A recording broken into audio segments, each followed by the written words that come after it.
Welcome to Sales Bites by Journey, where we talk about everything you need to know to be a killer at sales. I'm your host, Will Jenkins. Let's get it. Hello and welcome to Sales Bites by Journey. My name is Will Jenkins, your host, and today I'm joined by the legendary Kyle Richards, VP of Sales at CloneOps. Kyle, how's it going? It's going well. Happy to be here today. Excited to talk to you and tell the story. Yeah, man, I'm looking forward to digging in a little bit. It's been really cool to see your career and also get to know you over the last few years, man. But for those that may not be familiar with the background, we'll do two things here real quick. Fun fact, and then a 10,000 foot overview of your background. And then we'll dive into our sales bites. Yeah. So fun fact being, I don't have many fun facts. I think it's unique, but I mean, I would say that probably I'm addicted to sour candy. I've got a sweet tooth that was I grew up eating a lot of sweets and everything like that. And anyone that knows me, I'm a candy fanatic, and I just think that's probably the funny thing about me. So, Dude, I'll make sure to keep the Sour Patch Kids away from you the next conference. That's actually my favorite. Nice. Yeah, that's awesome. I'll go through a whole bag of those in one sitting there too. So we try to keep candy out the house, but it's very hard. Ah, man, fair enough, dude. Well, I'll make sure to keep you safe when I see you. So I'm familiar with the background, man, but would you mind giving me like a pass over of what you've been up to before you got to CloneOps, just to familiarize ourselves a little bit with what you've been doing from a sales capacity? Yeah. I started probably 16 years ago. Their job market was a little bit different then. I graduated from Georgia Southern University in 2009, and it was just coming off the recession that we had. So honestly, I didn't know really what I wanted to do. I majored in business management. I had, explored kind of going into restaurant and hotels, and took a job down at Ruby Tuesday in Statesboro during college, and quickly realized that I probably didn't want to be in the restaurant industry there. So by happenstance, I kind of fell into a freight gig, and it was, before I'd really heard much about logistics, but happened to find an advertisement on Craigslist of all places, where for people watching, it was probably it was kind of like a job board, but it was like the Facebook marketplace back in the day. And I think since then it's a little bit sketchier now, but I saw this posting for Nolan Transportation Group, and they were hiring a logistics coordinator.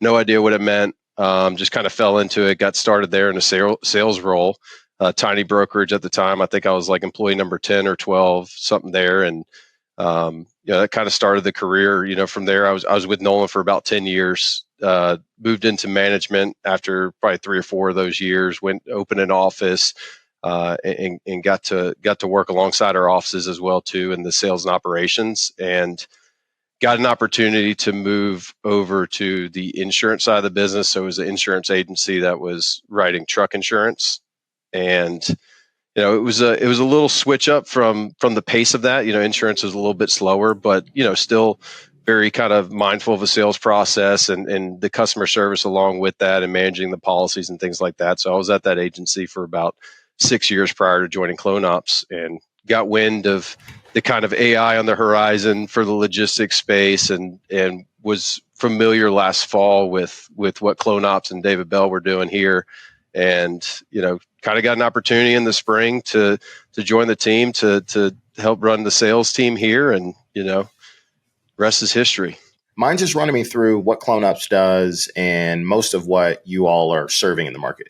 Yeah, so CloneOps in short is a communication platform, and what we do is build custom agents that can set out to handle task specific or duty specific jobs. So you take, for instance, tracking and tracing, carrier sales duties is kind of a lot where we've gravitated towards, just because of the volume of calls, the number of transactions that you go through, and our platform can connect to any system, any TMS, any CRM, and you basically can feed information into the agents that it can use during conversation, and can perform actionable kind of requests, or provide actionable kind of insights into whether it's a load from booking a load, or a specific function of the load life cycle, to handling it end to end there too. So nice.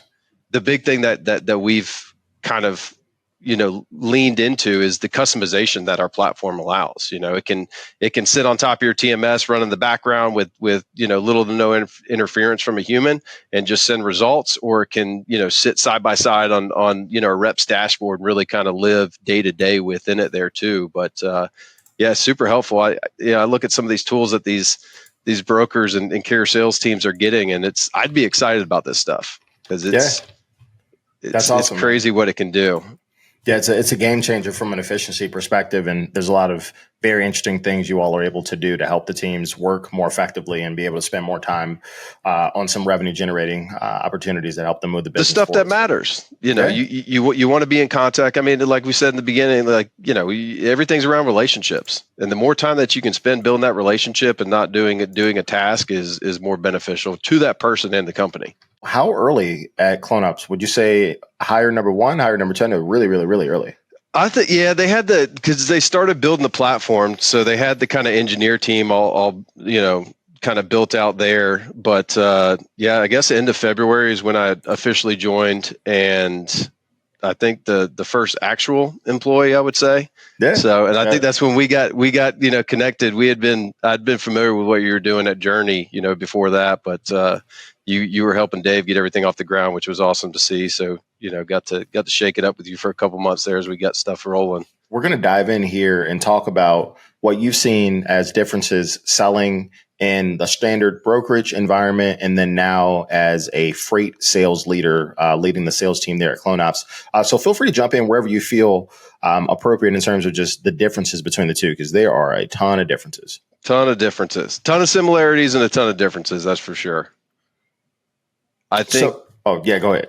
Yeah, I was going to say, I mean, everything I've kind of dealt with, up to this point, it's very transactional. And at the end result is always a relationship, right? You go through transactional kind of, day to day, from getting loads to signing on a policy, and then like the relationship develops. And really what I've seen on the freight sales side too is like those relationships have to be intact before the beginning. I mean, people aren't as apt to make a quick decision, quick snap of, oh yeah, I'll move my policy over here, I'll let you move this load.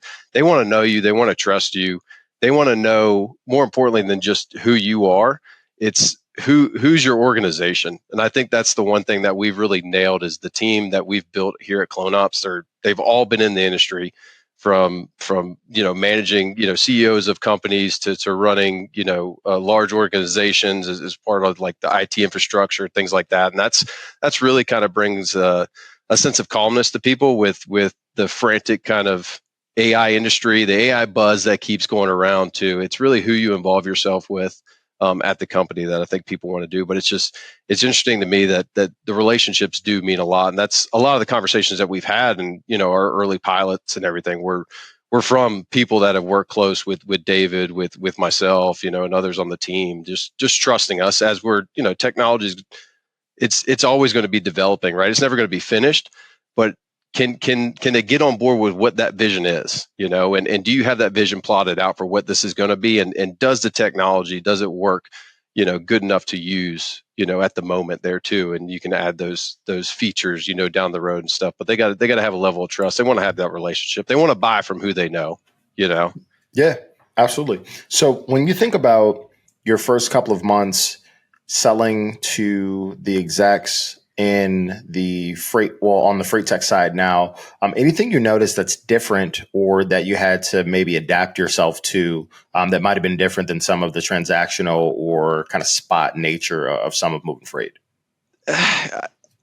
It goes back to the transaction of it. I mean, like as a broker and insurance, like, hey, if that person says no and hangs up, like I'm on to the next one. Like you're a phone call away from getting your next customer. Like if they're not interested in what you're buying, right, I'm just going to go on to the next. I'll mark them as, follow up in a couple months. Where this, I don't really want that response. Like I don't want someone to say outright no or just reject me right away, because it's like you only get one shot. There's only so many people that we want to target, that we want to, because it's really a partnership, but it's a two-way kind of, street here. You want to have good users that are involved that will trust you, but you also got to deliver that product there too. But you don't really get a second chance.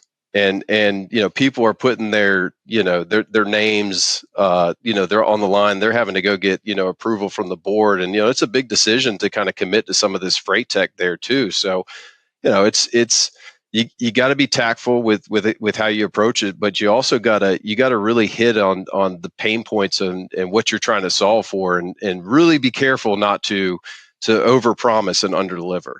Whereas in the freight world, man, like you're always over promising and under delivering. Oh yeah. Like Oh yeah.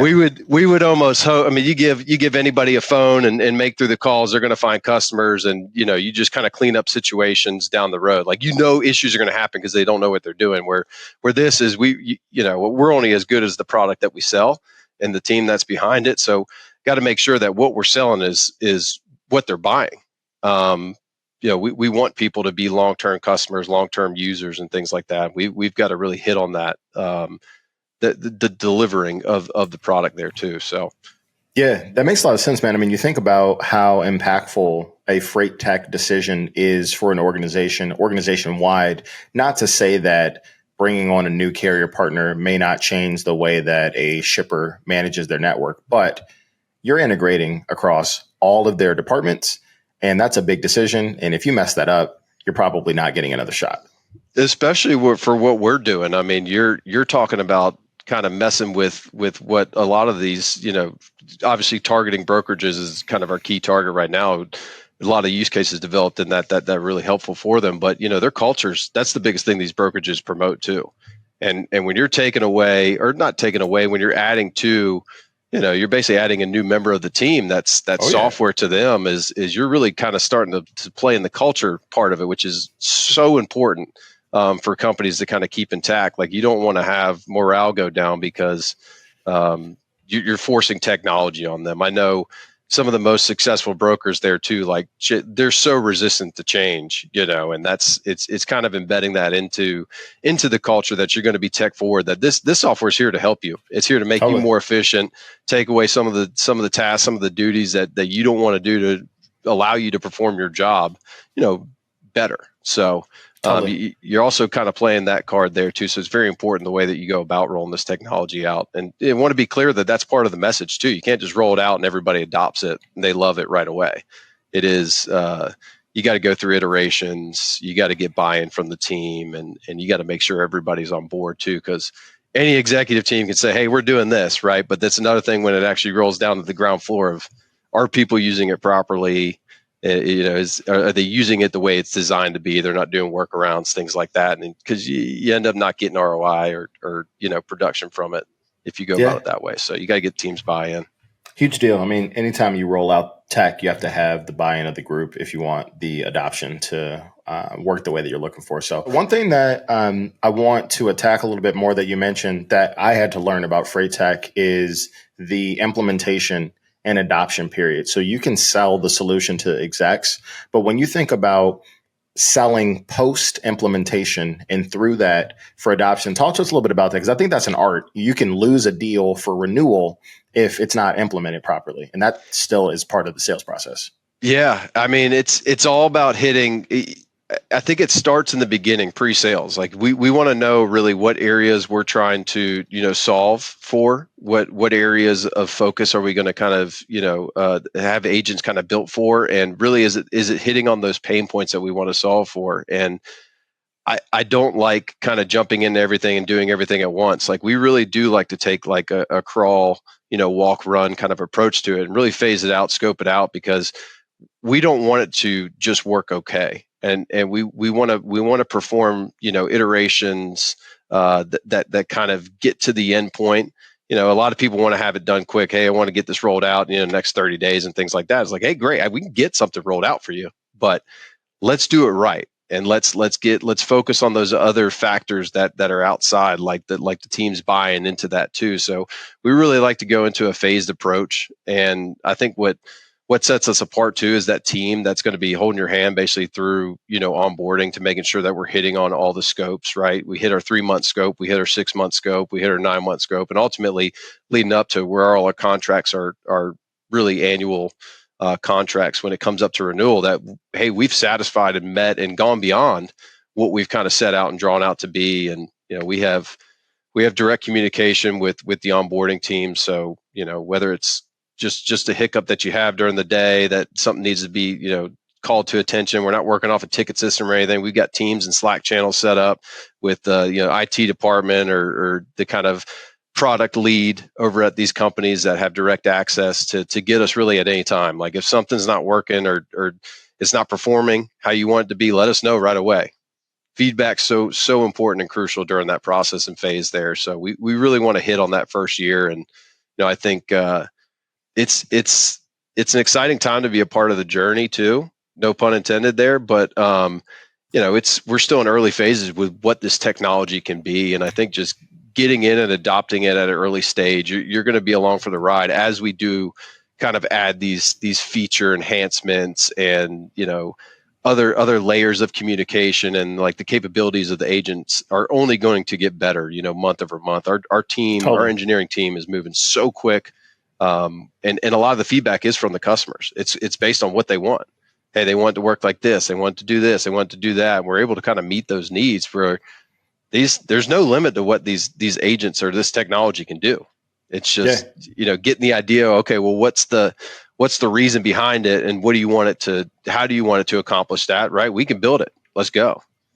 That's awesome, man. So I'm going to talk about a couple of notes that I took before we wrap up here on the difference between freight tech and standard freight sales. So you talked about some of the freight transactions that you had, or some of the sales opportunities being a little bit quicker and more transactional. So you might have an opportunity, it doesn't come to fruition, you're on to the next one, right? You're moving forward.